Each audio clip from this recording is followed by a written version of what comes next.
Good morning. Today is the 22nd of May 2018 and I'm in my workshop and I'm starting another little project I thought you might be interested in. What I'm trying to do is, this is a little stool made by Bev's grandfather out during the Depression out of apparently paraffin box.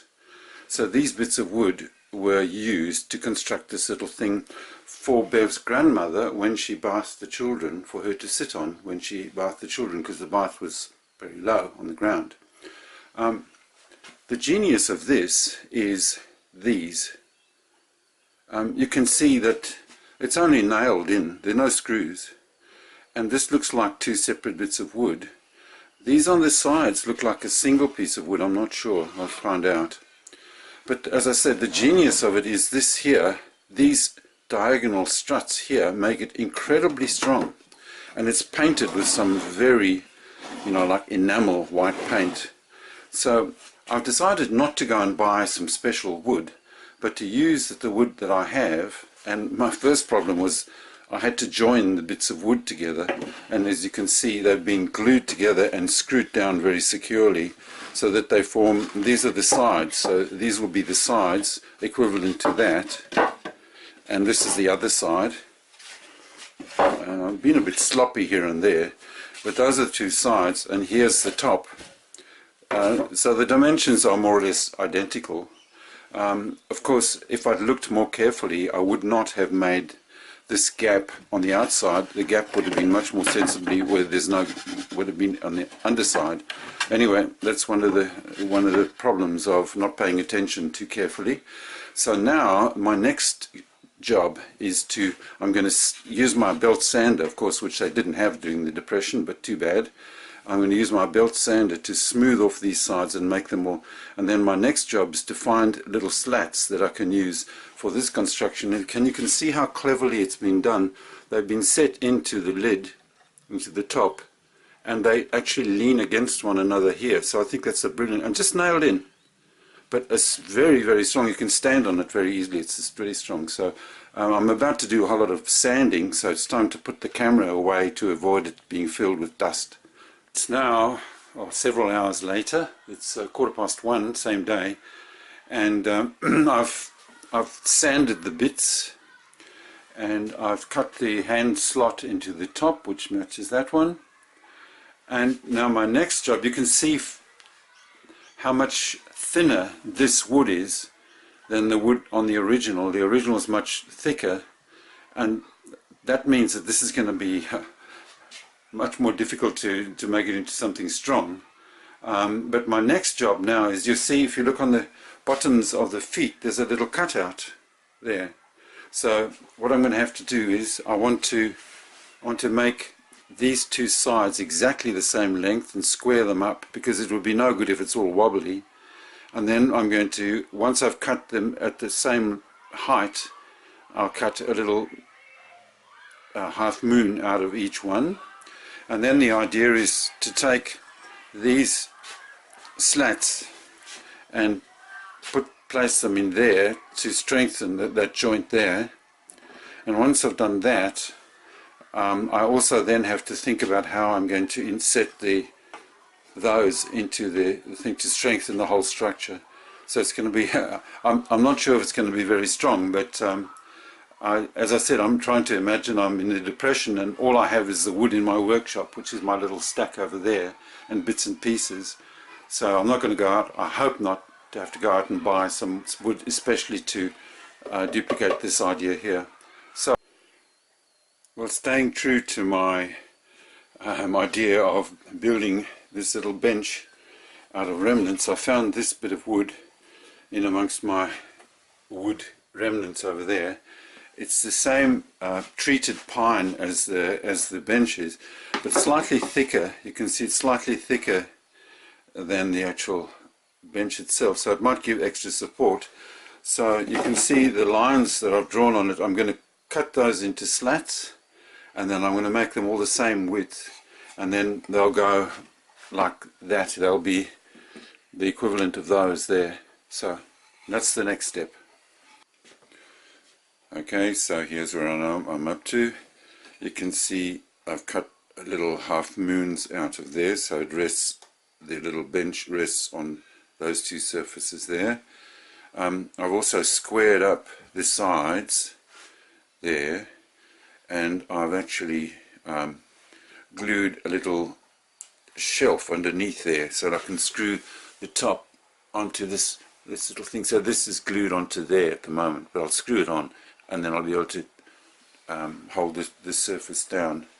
So my next job now is I've made the slats that I wanted, and I'm going to, I think it would be nice to have that as an equilateral triangle like that. So I have to rebate this in here, and then install those there, and the opposite one on this side, and the other side as well. So that's my next job. I think it's going to be tricky to do the rebates, but I'll show you how it goes as I go along.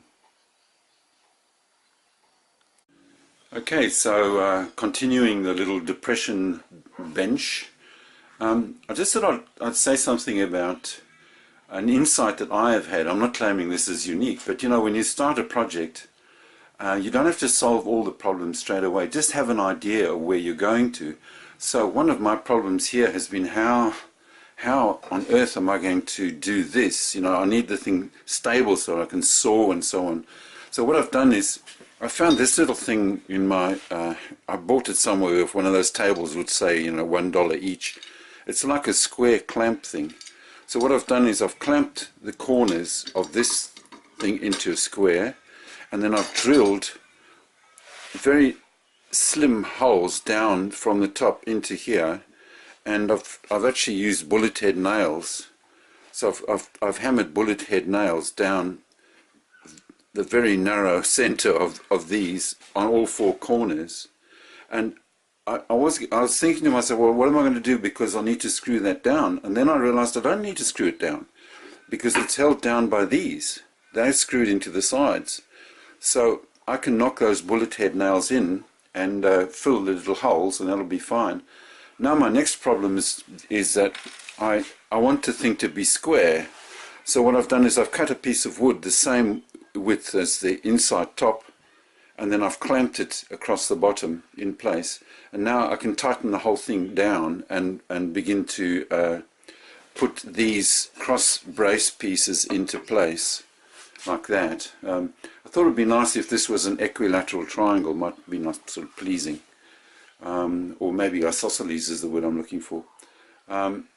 So that's where I am now, and I've got a bit of nervousness about putting these in. I don't know why. You know, you're always a bit nervous because I haven't solved the problems yet, and the idea being that I'll solve the problems one at a time as they arise.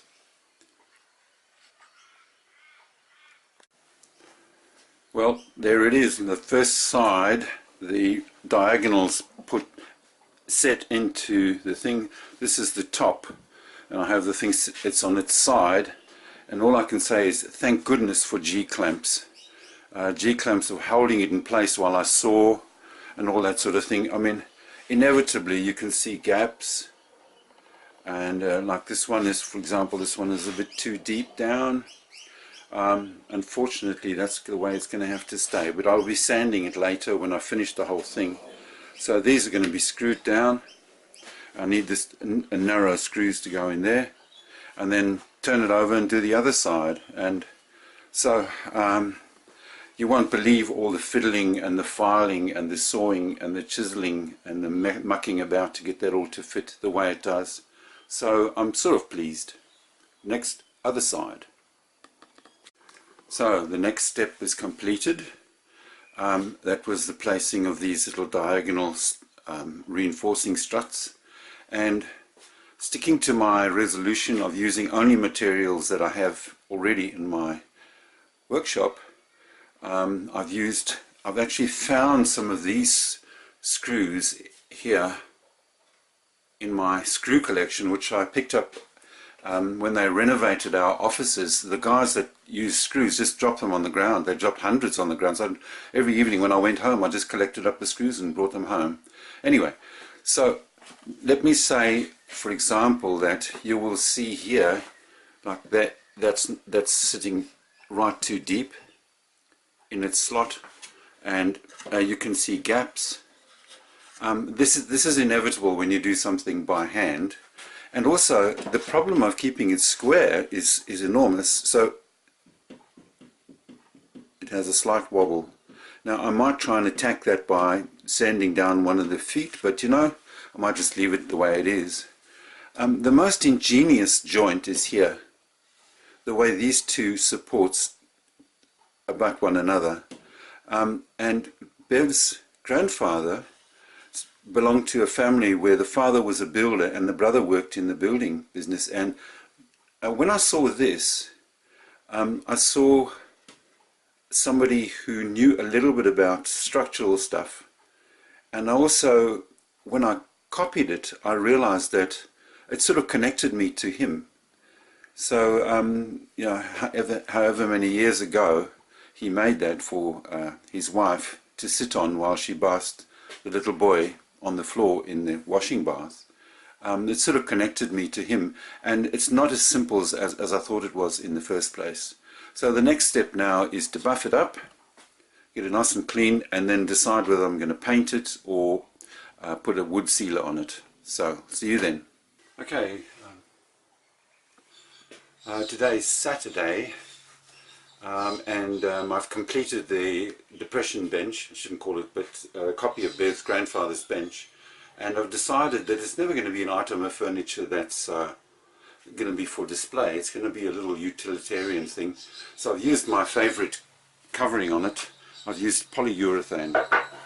This is cabothane, but it's a polyurethane cover, and it's so hard wearing. I've used it before. So hard wearing and durable. So I can recommend that to anything. And there it is there. There's the completed item. And now I've decided just to give it a clear covering because it's kind of nice to see the joints and maybe even a few pencil marks and whatnot and screws.